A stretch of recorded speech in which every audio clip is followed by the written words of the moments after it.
स्त्री से सलाह ले ले, पति के जे करे तो ओकरा धोखा ही धोखा मिली। आज यदि सलाह से काम करिए तो काम में रुआ सफलता मिली।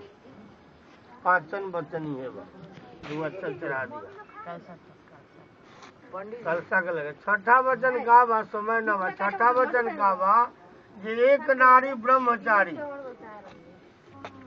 एगो स्त्री पर जे एकरा जीवन बीत गई, ओकरा ऐसा न कोई साधु बा, न कोनो धाम बा, न तीर्थ बा, न कोई दुनिया में कोई जग बा, न तप बा, न कोई विष्णु देवता देवता। छठा वचन ही है बा अपना स्त्री के साथ प्रेम भाव भक्ति राखे के। और संसार बहुत बहुत लंबा चौड़ा संसार बा।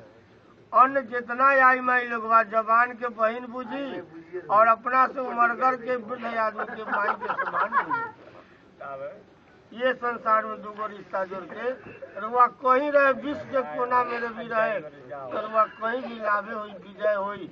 विजय छोड़ के रुआ कभी हानि न हुई। हनुमान जी के सीख लक्ष्मण जी के दिले बड़े। हनुमान जी राम जी कहले जे लक्ष्मण हमको सीता को वनवास जाना होगा, तुम मत जाओ। राम कहले जे नहीं, आपको पिताजी वनवास दिया है, सीता को वनवास नहीं है। लेकिन देखिए उस समय के कैसन स्त्री लोग रहे। कहले जे ना हमारे पति रहे जंगल में, हम रहे घर में राजभवन में, हम पति के सहयोग करब सेवा करे। सीता भी साथ लागे, साथ में लक्ष्मण भी तैयारी हो गई। कहले जा हनुमान हमारे सेवक में से आज्ञा मांग के लाव। हनुमान जी दूगो ज्ञान देले जे अपना इंद्री के या जीव के समेट के रहब लक्ष्मण तो तू कहीं भी रह तो तोरा विजय हो। एक समय के बाद था जब लक्ष्मण जी के जब जीव निकाल के दिखा दिलक, इंद्री दिखा दिलक बानर, लक्ष्मण तो शेषावतार ओकरा क्रोध है। पहले रे बानर जाने आदि के सवाद ये हमरा भगवान भेजलक, आई तो जीव आई इंद्री निकाल के दिखा दिलक बनराई एकरा मार के हम खत्मे करे। फिर कहले जे भगवान के सेवक हो, कहले राम के लगे तो राम कहले जे एक नंबर तोरा ज्ञान दे ले बाबू। अब तो लक्ष्मण जी गौरव क्रोध भाग कहले जे कहीं से तुम्हें कहले जे ये दूगो संसार में बा। जीव के मतलब आज रुआ हाट बाजार कहीं शहर में जाए, बहुत सा सामान बाजार में छानल बा। शहर बाजार में जितने आत्मा के बराबरी खाई उ खाई उ खाई उ खाई, जितने रुपया पल में रही 100 रुपया खा पी के उड़ा दब, लेकिन पैसा को और लाग। ये प्रकार से जीव के समेत के इंद्री के समेत के प्राणी जो रही वो जीवन में कहीं भी ओकरा जीवन में रेफ न लागी और हर जगह ओकरा विजय हो। छठा वचन ही बा। सातवां वचन का बा जे जग में पूजा में इनकरा रुआ साथ में रख। कोनो पूजा पाठ में पवित्र त्योहार में व्रत में दोनों प्राणी साथ में बैठ के पूजा पाठ कर जाए और वह फल मिली। ये सातों वचन बा चढ़ा दिया तो अब स्त्री लोग 7 गो वचन दे रहल वाले। अभी का 7 गो वचन देता जी अब एक घर से हमरा कोई लाग नहीं थी, एक वचन देता जो अच्छा चढ़ा दिया।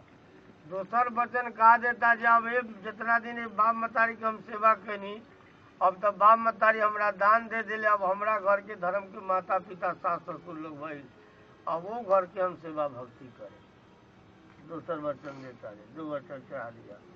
तेसर वचन कहा देता जब पति के हम पतिव्रता स्त्री बने, जैसे कि माता सीता जी बनल रहे, पार्वती जी बनल रहे, राधा जी बनल रहे, रुक्मिणी जी बनल रहे, बहुत ऐसा स्त्री लक्ष्मी लोग बनल बा, वैसे हम पतिव्रता स्त्री बनब। तेसर वचन देता रे चढ़ाई जाए। चौथा वचन कहा देता जे उनका पति भक्त बन करके पति के हम बंधन में रहे, आज्ञाकारी हम बने, बिना कोई पूछे बिना कोई समझे कोई काम हमरा से ना हुई। 5वां वचन देता पति के साथ झूठ ना बोले के। 6ठा वचन देता रे। 7वां वचन जग में पूजा में इनको शामिल रखे के बा।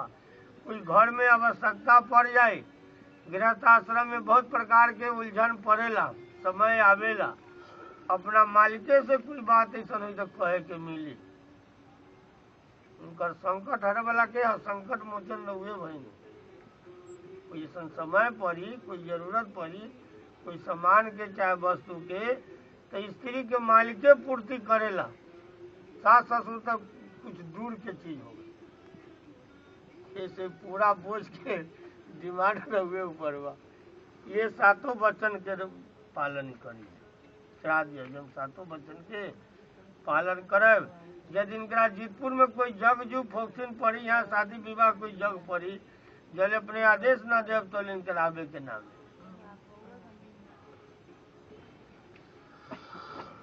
ये सातों को वचन बा। अभी भगवान की कृपा से 700 वचन चढ़ा दिया। भगवान से अपने समन प्रार्थना कर जो भगवान बालपन कांड के जुबापन आकर के अब हमनी के दो प्राणी दो जीव कहाँ से आकर के एक बंधन में बन करके एक जीवन साथी हमने के बन, दो आदमी अब एक रास्ता पर चले के लिए निर्णय अपने समन करे जा रहा बानी। एक रास्ता पर हमने के चले और एक रास्ता से हमने के अनेकों काम जैसे बनी। पति और पत्नी के भाव ऐसा बा जैसे कि डाढ़ में पत्ता बा, कितनो आनी पानी हवा बिहार आई, दाढ़ी पत्ता खूब डोली गिरी लेकिन टूट के ना। ऐसा भाव भक्ति पति और पत्नी के रहे के चाहिए। गिरी कभी दाढ़ी कम के काट दे तो अबे गिरी, चाहे सूख जाये डरिया तो पता अलगे हो जाये गाड़ी अलग। ऐसा भाव भक्ति रखे देखल जा। सिंघोरा में सोन धैल बा, देख लिया सिंघोरा में सोन धैल बा। अब शुभ काम में देखल जाओ जे उज्जर चीज धैल बा। सोचे वाला बात है, एक दिन के बाद सोन तो उज्जर बा देख लिया, लेकिन इस सोने से सिंदूर स्त्री के पड़ेला देखल जा। प्रथम जीवन के स्त्री के सुहागिन बनाई जाता तो पति सोने से सिंदूर देवेला, काहे देवेला? सिंदूर सोन तो उज्जर चीज है, ये तो शुभ चीज लोग मानेला। उज्जर चीज कहला शुभ काम में ना रखे के, लाल पियर हरियर सब पहन के पूजा पाठ कर जाला। लेकिन सोन से ये पत्नी है देखल जाए कर वृत्तांत कहा। अभी पत्नी अपना पति से कह रहा बा कि आज जोन भाव से भक्ति से अपने के हम स्वीकार कर रहा बानी, ये भाव भक्ति एक दिन के समय जब वृद्धावस्था होला आदमी के, हर इंसान के, तो पूरा शरीर के केस उज्जर हो है ना, पूरा शरीर के केस उज्जर हो जाला। ये भाव भक्ति वो दिन ले ये स्नेह बनल रहे। जितना हंसी खुशी से ब्राह्मी जी इनकरा दोनों गोटा के शादी संबंध भई और हंसी खुशी से लोग स्वीकार कर रहा बा, ये प्रेम भाव वो दिन ले वृद्धावस्था ले ये भक्ति रहे के चाहे। यही से सन से सिंदूर दिया प्रमाण हुए, वैसे में सिंदूर में सन डालल जाला।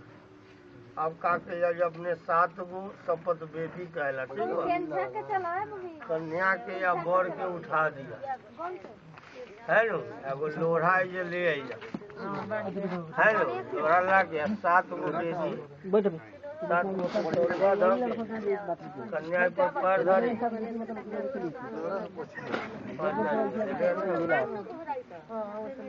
चल जा उठा लिया। अच्छा तुम्हारे चढ़ा के गोर लाग गया, खड़ा हो जाइए दोनों बच्चा खड़ा कर और लोढ़वा पर ही पैर धरी है बबी। अब देखल जाओ वो सोचे वाला बात है, काहे लोढ़ा पर कन्या पैर धरेला, काहे पर हटावेला। स्त्री कहला जे हम तोरा साथ सहयोग करे, काम धंधा गृहस्थ आश्रम में कोई भी समय पड़ी तो अपना मालिक के साथ दे। लेकिन पति लोढ़वा पर से पैर हटावेला। जब हम पत्थर के करेज बनाए, पर्वत पहाड़ 15 पर जाए, कहीं से उलझन को के तोरा बैठा के किया। पंडित जी हाँ अलावा ना मिलन भाई या शादी हुई? कहाँ शादी होता?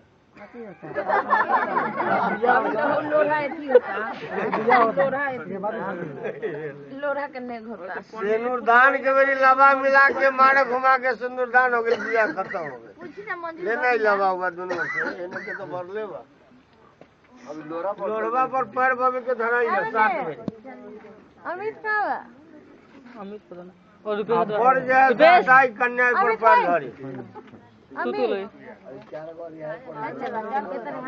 अच्छा पथलवा के घींची यहाँ से खाला पैर दे पथलवा के हटा दे घींच लिए और वह पत्थर की धरी है कन्या धरी है धरी यार वहाँ से पथलवा खटका दी ना गोर से मिल गया गोर से हटाया जाता है गोर छुए के नहीं पथलवा जी ना गोरे से हटावल जाला पत्थल जी पत्थल गोरे से हटावल जाला हाथ से ना पत्थल हटाए नहीं जाला गोर से हटाओ हमेशा गोर से हटाओ ना गोर से हटावल जाला पैर से खींचा जी तो अपने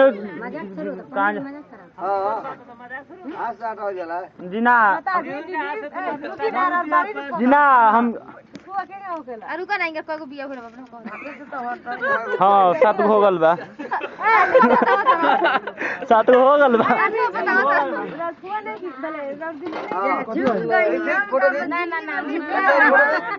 तब ना झुके के या न झुके के कि हंसी मत लगा सब पति कबो स्त्री के साथ झुकी के बाद सीता तब राम मजाक वाला बात नहीं के जब बरमाला होता तो बर के माला जब कन्या पहिरावता तो बरवा से झुकाई तब न माला पहिरावता ना झुकल जाला तो कैसे झुक ना हम माने माला पहिरा के अरे पंडित जी बताइए सुनी ना अभी पंडित जी आगे मजाक वाला बात जी ना आगे अपने अब आगे बढ़ाई बात खत्म करिए साथ में हटा दे माला जब पहिराई जाता तो बहुत से झुकाई तब लोग करने माला पहिरा अब पहले जब झुका विधि के विधान है नहीं तो बर के कन्या पहिरा